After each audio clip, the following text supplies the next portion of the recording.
اعوذ باللہ من الشیطان الرجیم بسم اللہ الرحمن الرحیم رب اشرح لی صدری ویسر لی امری واحلل عقدۃ من لسانی یفقہوا قولی۔ السلام علیکم ورحمۃ اللہ وبرکاتہ۔ آج انشاءاللہ ایک جو اس پیج کو ختم کریں گے۔ آپ کو یاد ہے لاسٹ ٹائم ہم نے ایک ہی آیت پڑھی تھی، آیت بر کے نام سے، لمبی سی آیت تھی اور آئی ہوپ کہ آپ نے اچھے سے یاد کر لی ہوگی۔ آج ہم انشاءاللہ دیکھیں گے کہ دو نئے احکام آ رہے ہیں، اور ایک ہے حکم جو ہے وہ قصاص کے بارے میں ہے، اور دوسرا وصیت کے بارے میں ہے۔ قصاص کی جو ہے آگے ہی آیت بر کے بعد اگلی ہی دو آیتیں قصاص کے سے ریلیٹڈ ہوں گی، اور اس کے بعد اگلی جو تین آیتیں ہیں، دو یہاں پہ آپ کو نظر آ رہی ہیں، اور اگلی جو ہے 182 آیت وہ اگلی پیج پہ ہوگی، اور تب یہ وصیت کی تین آیتیں ختم ہو جائیں گی انشاءاللہ۔ تو آپ دیکھتے ہیں آج انشاءاللہ یہ بہت ہی خوبصورت آیتیں ہیں، اور اللہ تعالیٰ کا انداز دیکھیے کہ کس طرح سے وہ کوئی بھی حکم جو ہے، جب ہم کیونکہ ہم کیا بات کر رہے ہیں کہ ہم اپنی زندگی میں الحیات و عبودیہ کے ٹاپک کے اندر ہم ساری احکامات پڑھ رہے ہیں کہ کس طرح سے ہماری زندگیوں میں ایسی چیزیں ہوتی ہیں جن میں اگر ہم اللہ کے حکم کو فالو کریں تو ہم وہ کام عبادت میں شامل ہو جائے گا۔ اللہ کے حکم کی اتباع ہی اصل میں عبادت ہے۔ تو یہاں پہ اللہ تعالیٰ ایک حکم دے رہے ہیں قصاص کے بارے میں۔ قصاص یہ کہ یعنی کہ آپ سے اگر کوئی قتل ہو جاتا ہے، انسان سے اگر کوئی قتل ہو جاتا ہے، اسپیشلی یا ایھا الذین آمنو کہہ کے مخاطب کیا جا رہا ہے، تو ایک نئی جو جماعت بن رہی تھی، مومنوں کی جو جماعت بن رہی تھی، جنہوں نے آگے پوری دنیا کو لیڈ کرنا تھا، ان کو کہا جا رہا ہے کہ اگر اس طرح کا کوئی معاملہ پیش آتا ہے تو تمہیں کیا کرنا ہے۔ یا ایھا الذین آمنو، اے لوگو جو ایمان لائے ہو، اے ایمان والو، کتبہ علیکم، اب دیکھیں گے کہ کتبہ علیکم آگے بھی ہم جتنے بھی احکامات آ رہے ہیں اس میں کتبہ علیکم بہت دفعہ استعمال ہوئے گا، اور اس کا مطلب ہوتا ہے لکھ دیا گیا، لکھ دیا گیا تم پر۔ کیا لکھ دیا گیا تم پر؟ جو حکم ہوتا ہے، یعنی کہ ایک چیز جب لکھ دی جاتی ہے تو وہ ایک طرح سے حکم بن جاتی ہے، وہ ایک فیکٹ، نون فیکٹ بن جاتی ہے کہ آپ نے وہ کرنا ہے۔ تو کتبہ علیکم، تم پر لکھ دیا گیا یا تم پر فرض کر دیا گیا، القصاص فی القتلى، یہ پورا ورڈ ایک ساتھ آپ نے یاد کرنا ہے، القصاص فی القتلى، یعنی کہ قتل کے معاملے میں قصاص کو تم پر فرض کر دیا گیا کہ اگر کبھی کوئی قتل ہو جائے تو تم نے اس کا قصاص لینا ہے۔ قصاص کا مطلب ہے کہ اس کا بدلہ، وہ بدلہ کیا ہے؟ الحر بالحر والعبد بالعبد والانثى بالانثى۔ یوزلی ایک جو مس لیڈنگ فریز ہے نا وہ ہے خون کے بدلے خون۔ بہت سارے ہم دیکھتے ہیں کہ کسی ایک ٹرائب کا ایک بندہ قتل ہوا تو اس ٹرائب کے بندے جا کے دوسرے ٹرائب کے کسی بھی بندے کو جا کے مار آئیں گے، لیکن اب اللہ تعالیٰ ایک نیا ہمیں نظام دے رہے ہیں، وہ یہ ہے کہ جو قتل کرے گا بس صرف اسی کو ہی قتل کیا جائے۔ اگر وہ قتل کرنے والا ایک آزاد شخص ہے تو اسی آزاد شخص کو قتل کیا جائے گا۔ اگر وہ قتل کرنے والا ایک غلام ہے تو اسی غلام کو قتل کیا جائے گا، کسی اور کو اس کے بدلے قتل نہیں کیا جائے گا۔ والانثى، اور اگر کوئی عورت قتل کرے گی تو اسی عورت کو قتل کیا جائے گا، اسی سے قصاص لیا جائے گا، اور کوئی کسی اور کے کوئی اس کی کمپنسیشن نہیں کر سکتا۔ یہ ہے قصاص، یعنی کہ الحر بالحر والعبد بالعبد والانثى بالانثى۔ ٹھیک ہے، تو یہ چیز ہم نے ذہن میں رکھنی ہے، اور میں آپ سب لوگوں کو بار بار کہتی ہوں کہ ضرور اس کی تفسیر سنیے، اور بہت ساری باتیں آپ کے ذہن میں واضح ہو جائیں گی اس قصاص سے ریلیٹڈ کہ قصاص کیا ہے، اور اس کو فی القتلى، یعنی کہ جو ہے نا اس کو کس طرح سے قتل کے معاملے میں قصاص کس طرح سے ہوتا ہے۔ اور بہت سمپل سا ایک قانون ہے کہ جو قتل کرے گا اسی کے بدلے، اس قتل کے بدلے اسی کی جان لی جائے گی۔ ٹھیک ہے، آگے اللہ تعالیٰ ایک بتا رہے ہیں کہ دو چیزیں اللہ تعالیٰ کہہ رہے ہیں کہ وہ تخفیف اور رحمہ ہے اللہ کی طرف سے۔ کیا ہیں وہ چیزیں؟ فمن عفی لہ من اخیہ شیء، یہ ایک جملہ ہے کہ پھر کوئی اس کے لیے اگر معاف کر دی جائے کوئی چیز، من اخیہ یعنی کہ اس مقتول کے بھائی کی طرف سے۔ کیا بات ہو رہی ہے کہ اگر جو قاتل ہے، جس نے قتل کیا ہے، فمن، پھر جو کے معنوں میں آتا ہے یہ من، پھر جو معاف کر دیا گیا اس کے لیے کوئی چیز، یعنی کہ کوئی شے اس کے لیے معافی، یعنی اس کے لیے کم کر دی گئی، اس کو بخش دیا گیا۔ عفو ہے نا، عفو معاف کرنے کے، اگر کوئی چیز معاف کر دی جائے اس کے لیے، من اخیہ، یہ بہت امپورٹنٹ ہے، یہ کس کے بھائی کی بات ہو رہی ہے؟ من اخیہ، اس کے بھائی کی طرف سے، جو مقتول ہے، جس کا قتل ہوا ہے، اگر اس کا بھائی اس بندے کو، قاتل کے لیے کوئی چیز کی معافی دے دے، تو ہم نے دو کام کرنے ہیں، فاتباع و اداء۔ یہ فاتباع، یہ دو پیش کے ساتھ ہے، اور یہ ہے اتباع کرنا ہے، تو اتباع کرنا ہے یعنی فالو کرنا ہے۔ فاتباع، اب چونکہ یہ حمزۃ الوصل ہے اس لیے ہم اتباع نہیں پڑھیں گے اس کو، ہم کہیں گے فاتباع۔ الف جو حمزۃ الوصل ہوتا ہے یہ لکھنے میں آتا ہے، پڑھنے میں نہیں آتا، تو فا کے جب ہم ڈائریکٹ تا سے جوڑ دیں گے، فاتباع بالمعروف، اور یہاں پہ بھی تنوین جو ہے وہ چونکہ آگے با آ رہا تھا تو نون جو ہے اس کا ایک نون میم میں ٹرن ہو جاتا ہے، اس کو اقلاب کا رول کہا جاتا ہے۔ فاتباع بالمعروف، یعنی کہ معروف طریقے سے اس کو فالو کرنا ہے، اور دوسری چیز کیا کرنی ہے، اور ادا کرنا ہے، وہ ادا الیہ باحسان، اور اس کو وہ ادا کیا جائے احسن طریقے سے۔ تو ایک بہت اللہ تعالیٰ خوبصورت ایک نظام بتا رہے ہیں کہ اگر قاتل کو مقتول کا بھائی معاف کر دیتا ہے کوئی چیز میں، کسی قسم کی کوئی تخفیف دے دیتا ہے، کسی قسم کی کوئی چھوٹ دے دیتا ہے کہ ٹھیک ہے میں اس کو معاف کر دیتا ہوں، تو پھر یہ نہیں ہوگا کہ اس کے باقی لوگ جو ہیں وہ کہیں گے نہیں نہیں ہم بدلہ لیں گے، اور یہ کیسے ہو سکتا ہے، اس نے تو قتل کیا تھا۔ نہیں، فاتباع بالمعروف و اداء الیہ باحسان، کہ بہت معروف طریقے سے، معروف جو ہے نا یہ بھی بہت بار بار جب بھی حکم آتے ہیں، کوئی بھی احکامات آئیں گے، بالمعروف کا ورڈ بھی بہت دفعہ استعمال ہوگا۔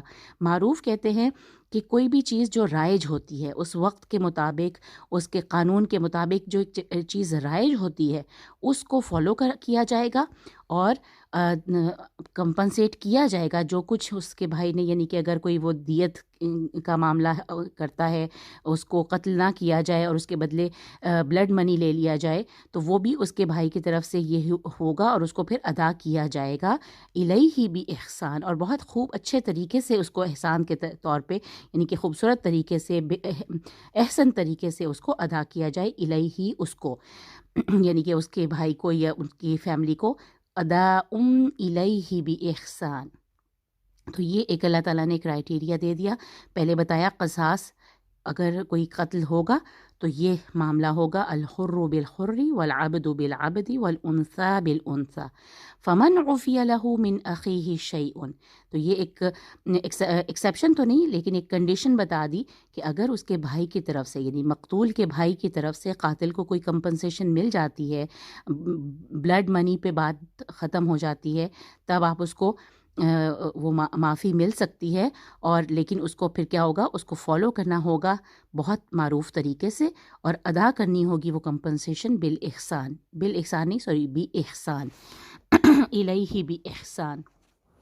ذالک تخفیف من ربکم ورحمہ، کتنی خوبصورت آیت ہے کہ یہ جو اللہ تعالیٰ حکم دیا ہے یہ تخفیف ہے، یہ کمی کی گئی ہے تمہارے اوپر، یہ کمی ہے من ربکم، تمہارے رب کی طرف سے، ورحمہ، اور اس میں رحمت ہے، اللہ کی رحمت کی جو صفت ہے وہ اس سے چھلکتی ہے کہ اللہ تعالیٰ تم پر معاملات کو سخت اور سخت نہیں کرنا چاہتا، اگر تم معاملہ کرتے ہو تو یہ تم کر سکتے ہو، لیکن کیا کرنا ہوگا، فاتباع اور واداء، یہ دو باتیں ہم نے یاد رکھنی ہے، فاتباع بالمعروف واداء الیہ باحسان، ذالک تخفیف من ربکم ورحمہ فمن اعتدی۔ اب ایک اور بات آ گئی کہ اگر کوئی زیادتی کرے، فمن اعتدی، تو کوئی جو زیادتی کرے، بعد ذالک، اس سارے حکم کے بعد اگر یہ تم نے کوئی بھی سرکشی کی، فَلَهُ عَذَابٌ أَلِيمٌ، تو پھر اس کے لیے بہت دردناک عذاب ہوگا۔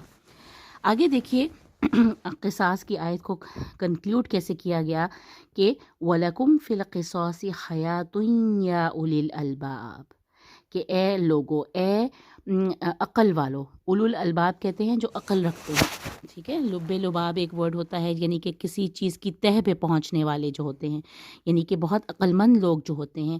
اگر اے عقل رکھنے والوں، قصاص میں تمہارے لیے زندگی ہے. الحیاتن زندگی ہے. دیکھا جائے تو ہم کیا کرتے ہیں قصاص میں؟ ایک قتل ہوا اور اس کے بدلے اس کو قتل کر دیا گیا، اور اس میں پھر اللہ تعالیٰ زندگی کی بات کیوں کر رہے ہیں؟ کیونکہ یہ اگر اس طرح کے تمام اس پورے حکم کو بالکل اسی طرح سے فالو کیا جائے کہ اسلامی معاشرے میں یہ حکم رائج ہو، تو کوئی بھی شخص کسی دوسرے کو قتل کرتے ہوئے 1000 بار سوچے گا کہ میں اگر قتل کروں گا تو کل کو مجھے بھی قتل ہونا پڑے گا. وَلَكُمْ فِي الْقِصَاصِ حَيَاةٌ يَا أُولِي الْأَلْبَابِ لَعَلَّكُمْ تَتَّقُونَ، تاکہ تم شاید کہ تم تقوی اختیار کرو، شاید کہ تم اللہ سے ڈرتے ہوئے زندگی گزارو. ٹھیک ہے، تو یہ قصاص کی 2 آیتیں ہیں. اس کے بعد وصیت کی آیت آ رہی ہے. وصیت کی 3 آیتیں ہوں گی، جس میں سے 2 آج ہم پڑھ لیں گے اور ایک انشاءاللہ نیکسٹ لیسن میں پڑھیں گے. یہاں پہ یہ جو ہے آیت کتب علیکم سے شروع ہو رہی ہے کہ لکھ دیا گیا تمہارے لیے، یعنی کہ تم پر فرض کر دیا گیا تم پر.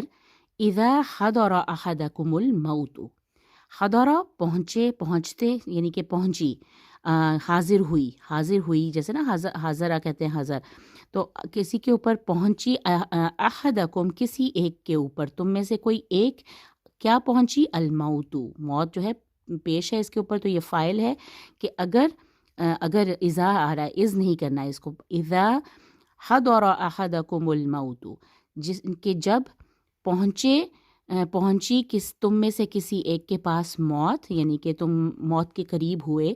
اور دوسری کنڈیشن کیا ہے؟ ان ترک خیرا، کہ اگر وہ چھوڑتا ہے، اگر وہ حاضر اس کے اوپر موت آتی ہے کہ تم میں سے کسی ایک کے اوپر، اور وہ چھوڑ رہا ہے اور وہ چھوڑتا ہے، ترک کا مطلب ہوتا ہے نا چھوڑنا، خیرا. قرآن میں کئی جگہوں پہ خیر تو ہے نا بھلائی کو کہتے ہیں، لیکن مال کو بھی خیر کہا گیا ہے. تو یہاں پہ اس کا ترجمہ مال کے طور پہ کریں گے کہ اگر وہ کوئی مال چھوڑتا ہے تو اس کو کیا کرنا ہے؟ الوصیت، اس کو وصیت کرنی ہے. للوالدین والاقربین، والدین اور قرابت داروں کے لیے، قریبی رشتہ داروں کے لیے وصیت کرنی ہوگی. کس طرح سے؟ بالمعروف، معروف طریقے سے. اور یہ کیا ہے؟ حقا علی المتقین، یہ متقین پر حق ہے، یعنی کہ ان پر یہ حق ہے کہ یہ وصیت لکھ کریں. اچھا، یہ آیت جو ہے یہ تب نازل ہوئی تھی جب ابھی وراثت کی آیتیں نازل نہیں ہوئی تھیں. ٹھیک ہے، وراثت کی آیتیں انشاءاللہ ہم دیکھیں گے سورۃ النساء میں بڑی ڈیٹیل میں اللہ تعالیٰ نے بتایا ہے کہ جب ایک شخص مرتا ہے تو اس کے کون اس کے مال کے کون وارث ہوتے ہیں، اس ترکے کے جو وہ مال پیچھے چھوڑ کے جاتا ہے. اس کے والدین بھی اس میں اس کے مال میں حصے دار ہوتے ہیں. اس لیے اس والے پارٹ کو کہ والدین کے لیے وصیت کرنے والی بات جو ہے یہ ختم ہو گئی ہے. لیکن پھر بھی ہم میں سے کوئی بھی اگر موت قریب ہے تو ہم اپنے مال جو ہم پیچھے چھوڑے ہیں اس میں سے 1/3 کی ہم ابھی بھی وصیت کر سکتے ہیں. اور وصیت ان چیزوں کے لیے مطلب ہم پیسے کسی کے لیے چھوڑ کے جانا چاہتے ہیں جو ہمارے وارث نہیں ہیں، جیسے ہم کوئی چیریٹی کرنا چاہتے ہیں، یا ہمارا کوئی بہت ہی قریبی دوست ہے، یا کوئی ایسا شخص ہے جو ہمارے دل کے قریب ہے اور ہم اس کو کچھ دے کے جانا چاہتے ہیں لیکن وہ ترکے میں ہمارے حصے میں نہیں ہے. اگر آپ اس کے حصے کچھ دے کے جانا چاہتے ہیں، وصیت لکھ کے جانا چاہتے ہیں، تو آپ صرف 1/3 اپنے مال کا 1/3 آپ وصیت کر سکتے ہیں. ٹھیک ہے، تو یہ بس ایک چیز ہے کہ للوالدین والاقربین جو ہے اس کی، لیکن اس کی ضرورت بتائی گئی کہ والدین اور آپ کے جتنے بھی قریبی رشتہ دار ہیں ان کا آپ کے مال میں حق ہے، آپ کے مال میں حق ہے. اس لیے ان کے لیے وصیت کر کے ان کے بارے میں سوچنا چاہیے، جانے سے پہلے ان کے لیے کچھ نہ کچھ وصیت کر کے جانی چاہیے. لیکن وصیت کا پتہ چل گیا کہ والدین کے لیے ہم وصیت نہیں کریں گے کیونکہ والدین تو ہمارے ترکے میں شامل ہوں گے. تو یہ ہے، اس کو یہ بار بار اس کو پڑھیں کہ اس کے جو پورشنز ہیں نا، کتب علیکم اذا حضر احدکم الموت ان ترک خیرا. اچھا، اب یہ ہے کہ اگر آپ نے اس کو ایک ساتھ پڑھنا ہے تو یہ خیرن الوصیت یہ پڑھا جائے گا. کیونکہ خیرن ہے، خیرن، اور آگے دیکھیں وصیہ جو ہے وہ آگے ساکن سے شروع ہو رہا ہے، تو تنوین کا جو نون ساکن ہے اور جو دو ساکن جب قریب آ جاتے ہیں تو نون ساکنہ کو زیر دے کے آگے جوڑا جاتا ہے، ٹھیک ہے۔